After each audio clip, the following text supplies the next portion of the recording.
అతిపెద్ద షాపింగ్ ప్రపంచం సిఎంఆర్ మన గుడివాడలో ప్రముఖ సినీ తారలచే నవంబర్ 27న గొప్ప ప్రారంభం. నమస్తే, నేను Keshav. Welcome to Suman TV. Andhra Pradesh ఉప ముఖ్యమంత్రి పవన్ కళ్యాణ్ ఢిల్లీ పర్యటనలో బిజీగా ఉన్నారు. మహారాష్ట్ర గెలుపు తర్వాత ఎన్డీఏలో పవన్ పాత్ర మరింత విస్తృతం కాబోతుంది అనేటువంటి సంకేతాలు ఒకవైపు, మరోవైపు తెలుగు రాష్ట్రాల్లో ముఖ్యంగా తెలంగాణలో కూడా కూటమి పక్షాన పవన్ కళ్యాణ్ క్యాంపెయిన్ చేయబోతారు అనేటువంటి ప్రచారం జరుగుతోంది. ఇందులో వాస్తవం ఎంత? ఈ అంశంపైన విశ్లేషణ చూద్దాం. మనతో పాటు జనసేన పార్టీ నాయకులు బుల్లెట్ ధర్మారావు గారు. బుల్లెట్ ధర్మారావు గారు, నమస్కారం. పవన్ కళ్యాణ్ గారు ఎక్కడ అడుగు పెడితే అక్కడ 100% రిజల్ట్ అన్నట్టుగా పరిస్థితి మారిపోయింది.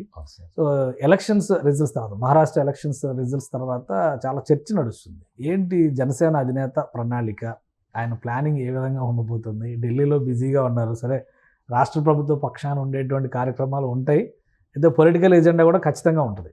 సో ఏంటి జనసేన పార్టీ వ్యూహం ఏ విధంగా ఉంటుంది? సార్, ముందుగా సుమన్ టీవీ యాజమాన్యం వారికి, స్టాఫ్కి, అలాగే సుమన్ టీవీ వీక్షిస్తున్న ప్రేక్షకులందరూ కూడా బుల్లెట్ ధర్మారావు నమస్కరిస్తూ మాట్లాడుతున్నాం.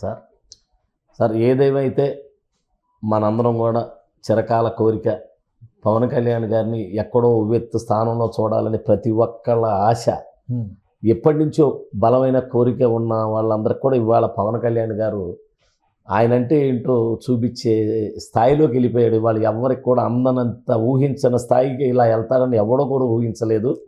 ఎందుకంటే ఇవాళ చూసాం, నిన్నగాక మన ఆంధ్రాలో ఎలక్షన్లు అయితే one side voting. Pawan Kalyan గారు లేకపోతే కూటమి గెలుపు లేదనేది ప్రతి ఒక్కరికి తెలిసిన నగ్న సత్యం. నేను పవన్ కళ్యాణ్ గారికి, జనసేనకి, రాధారంగ మిత్రులు మద్దతు తెలియజేసి 42 నియోజకవర్గాల్లో నేను కమిటీలు వేయడం జరిగిందండి. అన్ని కులాల వారీగా నేను రాధారంగ మిత్రులు, రంగా గారి అభిమానులు అందరం ఒక తాటి మీద తీసుకొచ్చి ఆయన పిలుపు మేరకు ఆయన్ని ఎప్పటికైనా మేము సీఎంను చూడాలా అనే ఒక బలమైన మా కోరిక మాకు బలంగా నాటుకుపోయి ఉంది. ఇప్పుడు ఏంటి నేషనల్ పాలిటిక్స్లో పవన్ కళ్యాణ్ గారి పాత్ర చాలా పెరిగిపోయింది అంటే ఏమంటారు? ఏ విధంగా ఉండొచ్చు భవిష్యత్తులో ఆయన పాత్ర? ఇంకా ఏమన్నా మారే అవకాశాలు ఉన్నాయా? 100% సార్, 100% అందరూ ఎప్పుడెప్పుడు అని ఊహించని రీతిలో పవన్ కళ్యాణ్ గారు స్ట్రైట్ రేట్ వెళ్ళిపోతుందని. మరి నిన్నగాక మనం చూసాం, మహారాష్ట్ర లెక్క ప్రకారం అసలు మనకు వస్తుందని ఎవరు ఊహించాల.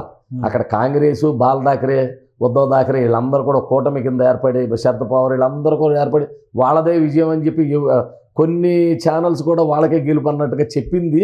మరి అలాంటిది పవన్ కళ్యాణ్ గారు వెళ్ళి ఈ సనాతన ధర్మాన్ని భుజానేసుకుని ఈ మహారాష్ట్రలో వెళ్ళి అట్లా సుడిగాలి పర్యటన చేసి ఆయన ఎక్కడెక్కడ తిరిగాడో ఒక్కటి కూడా బీరిపోలేదు సార్. అన్ని నియోజకవర్గాలు 11 మందిని గెలిపించాడు, ఒక ఎంపీ అభ్యర్థిని గెలిపించాడు. ఇంకా ఆ ఒక ప్రభావం అన్ని నియోజకవర్గాలు సనాతన ధర్మాన్ని ఎప్పుడైతే భుజానేసుకున్నారో పవన్ కళ్యాణ్ గారు, ఆ స్ట్రైట్ రేట్ పెరిగిపోవటం, ఈ యొక్క మహారాష్ట్రలో అందరికీ గుండెల్లో పవన్ కళ్యాణ్ అంటే ఏంటో చూశారు అంతే. కానీ అంటే ఈ సనాతన ధర్మం అనే ఇమేజ్ వేసుకుంటే మిగతా మతాలన్నీ దూరం అయిపోతున్నాయని చర్చ నడుస్తుంది కదా. జనసేన పార్టీకి అది ఇబ్బందికరమైన అంశం కాదా? లేదండి, అది పొరపాటును కూడా అది కావాలని ప్రతిపక్షాలు బుర్రచల్తారని ఎవరు కూడా పవన్ కళ్యాణ్ గారు ఎప్పుడు ఒక వర్గాన్ని ఎప్పుడు కించపరుస్తూ మాట్లాడలేదండి. అందరూ నా వాళ్ళే, అన్ని కులాలకు నేను ఆదరిస్తాను కానీ అని ఎవరిని కూడా ఏ కులాన్ని కూడా వ్యతిరేకించి మాట్లాడాల. పవన్ కళ్యాణ్ గారు తీసుకున్న నిర్ణయం చారిత్రక నిర్ణయం, తప్పు లేదు. అంతేగాని కావాలని కొంతమంది వైసీపీలో ఉన్న మింగుడు పడక ఈయన పెరిగిపోతున్నాడు, ఈ స్ట్రైట్ పెరిగిపోతుంది, ఎలా అడ్డుకట్టేయాలని వేస్తున్నారు. కానీ అరచేతిని అడ్డుకట్టి సూర్యకిరణ ఆపలేం కదండి. అలాగే పవన్ కళ్యాణ్ గారిని ఎదుగుదలను కూడా ఎవరు ఆపలేరు. 100%. ఇప్పుడు రాబోయే ఎలక్షన్స్లో Delhi elections, Bihar elections, Tamil Nadu elections ఇవన్నీ చర్చ నడుస్తుంది. పవన్ కళ్యాణ్ గారు అక్కడ కూడా క్యాంపెయిన్కి వెళ్ళొచ్చు, వెళ్ళకపోవచ్చు, సరే అవన్నీ పక్కన పెడితే తెలంగాణ మీద ఏదో స్పెషల్ ఫోకస్ అని చర్చ ఉంది. నిజమేనా? అసలు అటువంటి పరిస్థితి ఏమైనా ఉందా? 100%. లాస్ట్ ఎలక్షన్స్లో, తెలంగాణ అసెంబ్లీ ఎలక్షన్స్లో 0 రిజల్ట్ అని ఒక విమర్శ ఉంది. తెలంగాణలో పవన్ కళ్యాణ్ గారి ప్రభావం ఏమీ పనిచేయదు అంటే ఏమంటారు సార్? అలా అయితే మరి ఆంధ్రాలో కూడా అంతకుముందు 0 పవరేగా. మరి ఇవాళ 164 ఎలా వచ్చినాయి? కాబట్టి గత ఇవాళ జరగబోయేది, గతంలో జరిగింది వేరు, ఇవాళ జరగబోయేది వేరు. ఇవాళ పవన్ కళ్యాణ్ గారు స్ట్రైట్ రేట్ అంత పెరిగిపోతూ ఉంటే ఎవరండి ఇంకా ఆయన ఆపగలిగే శక్తి ఎవడికి లేదు, ఒక భగవంతుడు తప్ప. ఆయన ఇవాళ మన ప్రధానమంత్రి సాక్షాత్ మోడీ గారికి ముద్దు బిడ్డ. ఎంతో పవన్ కళ్యాణ్ గారు అంటే ఒక తుఫాన్ అని, పవన్ కళ్యాణ్ గారు అంటే ఆయన గడ్డంతో నిమిరి ఒక కొంత కొడుకులాగా. ఆయనకి ఏం లేదండి. 100% చిత్తుగా ఇక్కడ ప్రతిపక్షాలను వాడగొడతాం. తెలంగాణలో జనసేన, నాకు తెలిసి టీడీపీ, బీజేపీ, సో మళ్ళీ ఆంధ్రాలో ఎన్డీఏ ఈక్వేషన్ సేమ్ అండి.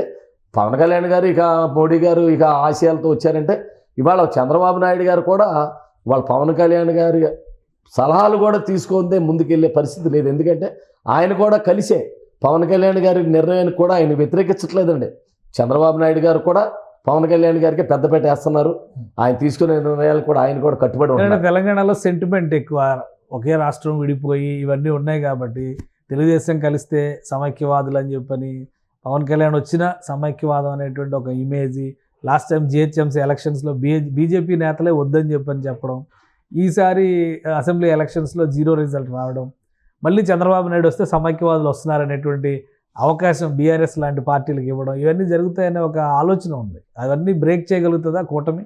నాకు తెలిసి నేను 100% బ్రేక్ చేయగలుగుతారండి. ఎందుకంటే చంద్రబాబు నాయుడు అయిన వారు ఇవాళ హైదరాబాద్లో తెలియని వ్యక్తి ఏం కాదు. ఇవాళ హైటెక్ సిటీ కానీ హైదరాబాద్ని సుందరవనంగా తీర్చింది దాంట్లో ఆయన పాత్ర 100% ఉంది. అది ప్రతి ఒక్కరికి తెలిసిన విషయమే. కాబట్టి ఆయనకి ఎటువంటి ఇబ్బంది లేదు. ఆయనకి అసలైన బ్రహ్మాస్త్రం లాంటి పవన్ కళ్యాణ్ గారు తోడుంటే ఇంక ఆయనకి ఏంటి సార్, మొత్తం చక్రం తిప్పేది నడిపించేది అంతా కూడా పవన్ కళ్యాణ్ గారే. ఇవాళ ఆయన ఖచ్చితంగా తెలంగాణలో డంకా విజయ దుందుబి భోగిస్తారు.